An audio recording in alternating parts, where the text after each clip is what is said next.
Picture this, a person who wakes up every morning not with dread, but with nothing.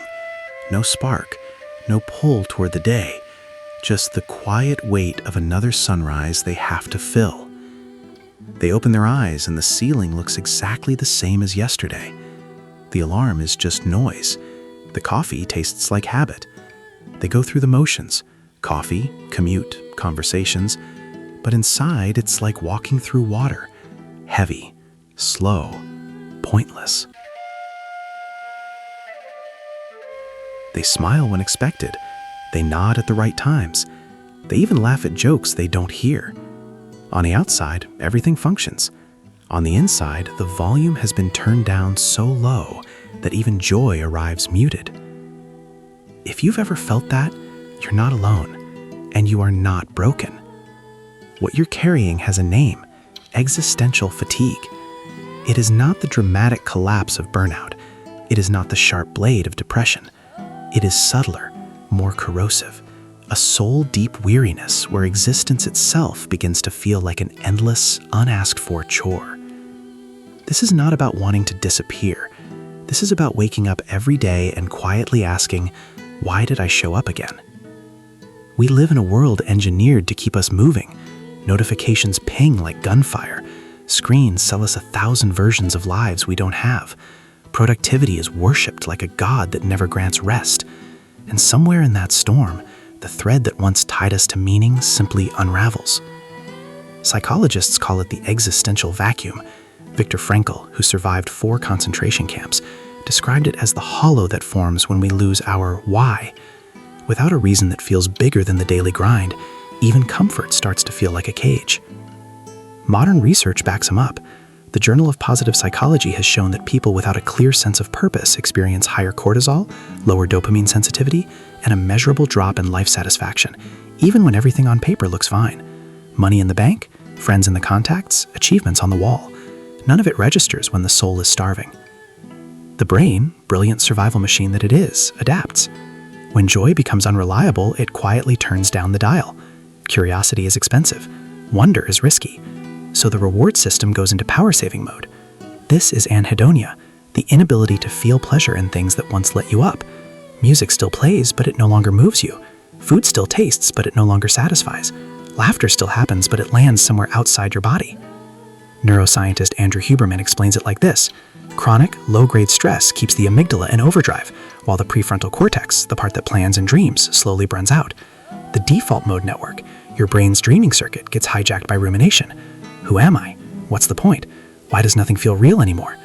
These are not philosophical questions. They are neurological events.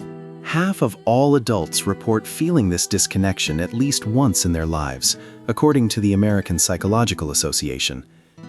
It is the quiet epidemic of our time, surviving in abundance while starving for significance.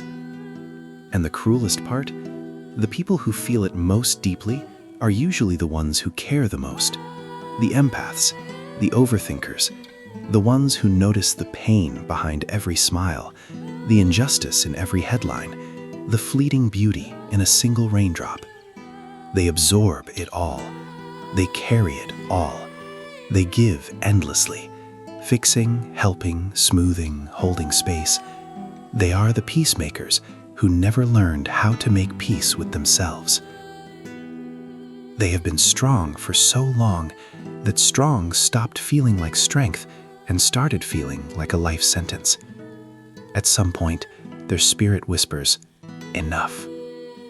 Not dramatically, not with tears or screams, just a quiet, bone-tired, I can't keep doing this. And the world, which has always praised their composure, suddenly has no idea what to do with their silence. Isolation creeps in, not because they hate people, because people cost energy they no longer have. Small talk feels like lifting weights. Group chats feel like noise pollution. They cancel plans not out of spite, but survival. They retreat not because they want to be alone, but because being with others reminds them how far away they feel from themselves. But here is where the story turns. This exhaustion is not random. It is a compass. It is the soul's way of screaming when the mouth has forgotten how. When the why disappears, the mind forces a pause, and in that pause lies the possibility of awakening.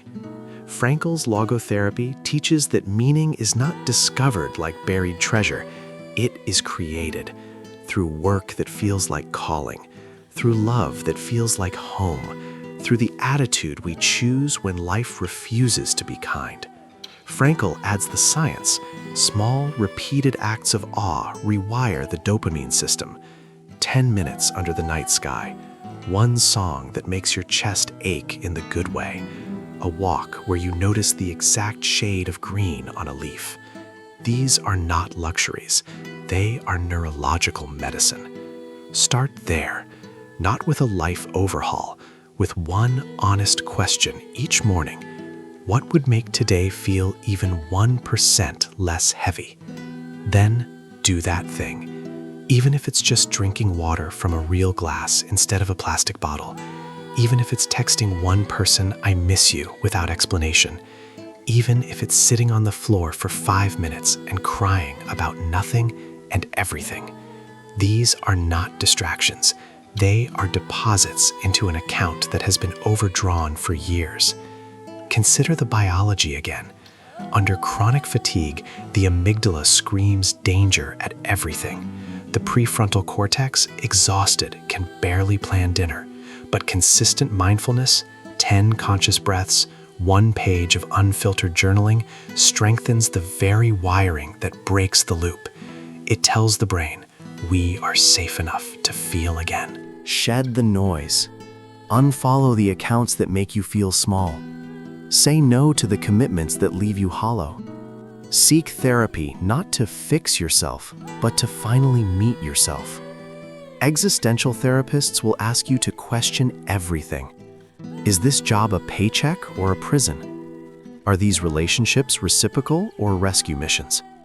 Fatigue is ruthless with illusions. It strips away the stories you told yourself about why you have to keep going. And in that nakedness, something terrifying and beautiful happens. You see what actually matters. Not the promotion, not the perfect body, not the curated life. Just the quiet, ordinary miracles you stop noticing. The smell of rain on warm pavement. The way a certain song understands you better than people do. The weight of a real hug that lasts 3 seconds longer than usual. These are the moments that remind the brain, I am still here. This is still real. The paradox is breathtaking. The people most tired of existing often carry the deepest capacity for wonder. They have seen through the cheap distractions. They crave substance in a world of noise. Once they rediscover even a sliver of meaning, they live differently, with intention, with boundaries that protect their energy instead of their image, with love that is chosen, not performed. Frankl found purpose in a concentration camp by deciding that his suffering could still have meaning if he helped one person smile. You do not need horror to find that kind of purpose. You only need honesty. This tiredness is not the end. It is the intermission before the part of your life that actually feels like yours. If you are here carrying that invisible weight, hear this. Your exhaustion is valid. It is human. It is not permanent. Listen to it. Let it speak. It is not saying give up. It is saying grow differently. One breath. One honest question. One tiny act of awe. That is how the fog begins to lift.